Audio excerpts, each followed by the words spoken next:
Boris Johnson जी ने अपनी एक किताब लिखी है, नरेंद्र मोदी साहब की बड़ी तारीफ करी है, ठीक है ना, बहुत बहुत ज्यादा तारीफ करी है उसने। और उन्होंने कहा जब उन्होंने मेरा हाथ पकड़ा तो मुझे लगा यार ये बंदा कुछ इसमें जबरदस्त जो है ना, इसमें शक्ति है। इंडिया इसलिए इंटरनेशनली इतना ज्यादा मकबूल भी कह सकते हैं, पॉपुलर भी है, तो हम देखें तो उस इंडिया के टाइज बहुत स्ट्रांग है। डोनाल्ड ट्रंप का जरा देख लीजिए, दो स्टेटमेंट दिए हैं उन्होंने कि how Modi ji is a very strong man. Modi साहब की लीडरशिप की डोनाल्ड ट्रंप ने बहुत ज्यादा जो है खूबसूरत अल्फाज का चुनाव किया, कहा कि मोदी साहब की पर्सनैलिटी दूर से देखे तो बाप जैसी है, और अगर इंडिया की सेफ्टी और इंटरेस्ट की बात की जाए तो वो किलर बन जाते हैं। आज बिल्कुल इंडिया की क्रेडिबिलिटी इजराइल में है, इंडिया की क्रेडिबिलिटी अरब वर्ल्ड में है, इंडिया की क्रेडिबिलिटी यूक्रेन और रशियन कॉन्फ्लिक्ट में।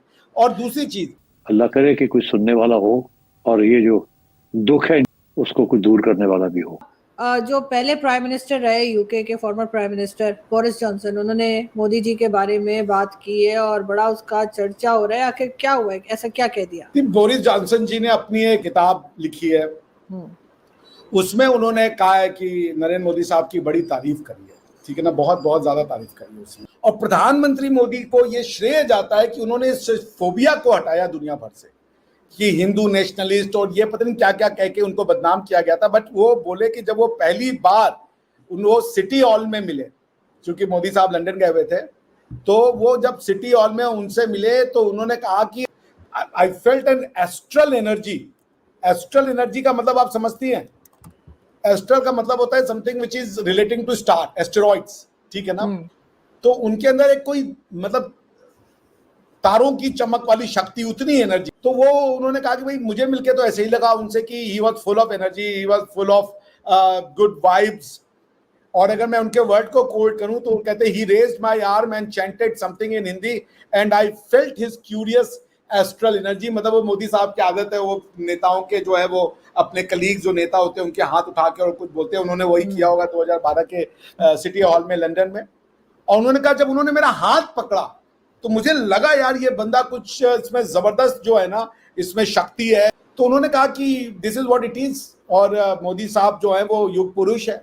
बाय द वे, जो लोग पढ़ना चाहते हैं, जॉनसन साहब की बुक उस बुक का नाम है अनलीश्ड। सो मोदी जी ने वो बदला है 70 साल में, जो हिंदू फोबिया फैलाया गया, जो सनातन फोबिया फैलाया गया, जो फॉल्स इक्विवेलेंस क्लेम किए गए, जो झूठ बोला गया, बातों को छुपाया गया, मैनिपुलेट किया गया।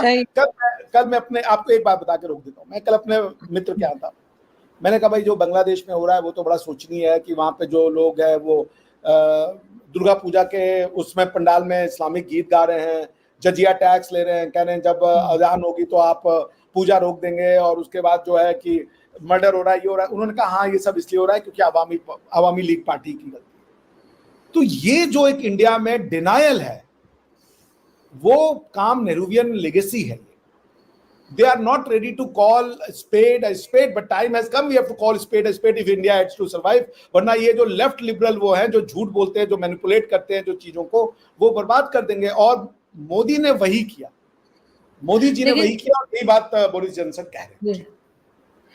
नहीं, आप बिल्कुल ठीक कह रहे हैं, लेकिन मोदी जी की एक चीज और बहुत प्रोमिनेंट तरीके से देखने में आई है, और वो ये कि वो दो कंट्रीज के बीच में अगर कोई कॉन्फ्लिक्ट है, कोई लड़ाई झगड़ा है, उसके लिए उनको बहुत पुकारा जाता है, उसके लिए उनकी बहुत बात की जाती है कि जी प्राइम मिनिस्टर मोदी जो है वो इसमें आ सकते हैं, चाहे वो रशिया यूक्रेन वॉर हो, चाहे वो आप समझ लीजिए कि इजराइल और फलस्तीन या इजराइल और ईरान, क्योंकि दोनों के साथ टर्म्स अच्छे हैं।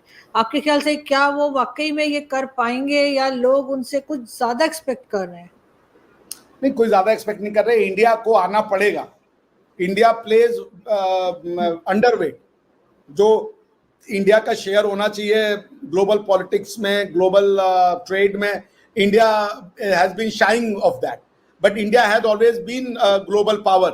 तभी इंडिया को दुनिया की सबसे ओल्डेस्ट किताब वेद के बाद अगर कोई है तो बाइबल है।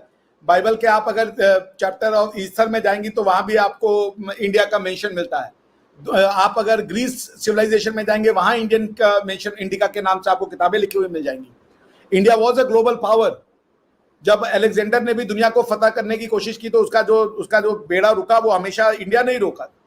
तो पॉइंट ये कि इंडिया कॉलोनाइजेशन के बाद, पहले इस्लामिक कॉलोनाइजेशन और उसके बाद जो है ये इंग्लिश कॉलोनाइजेशन, वेस्टर्न कॉलोनाइजेशन, इसके बाद जो है India went into cocoon, India के कॉन्फिडेंस को तोड़ दिया गया, पहले रिलीजन के नाम पे, फिर सिविलाइजेशन के नाम पे। वेस्टर्न सिविलाइजेशन इसलिए किया गया कि हम सुपीरियर है और इंडियन सिविलाइजेशन इंफीरियर है। उनके ऑथर्स ने इंडियंस के माइंडसेट में ये बात बैठा दी कि इंडियंस आर इंफीरियर और वेस्टर्न्स आर सुपीरियर।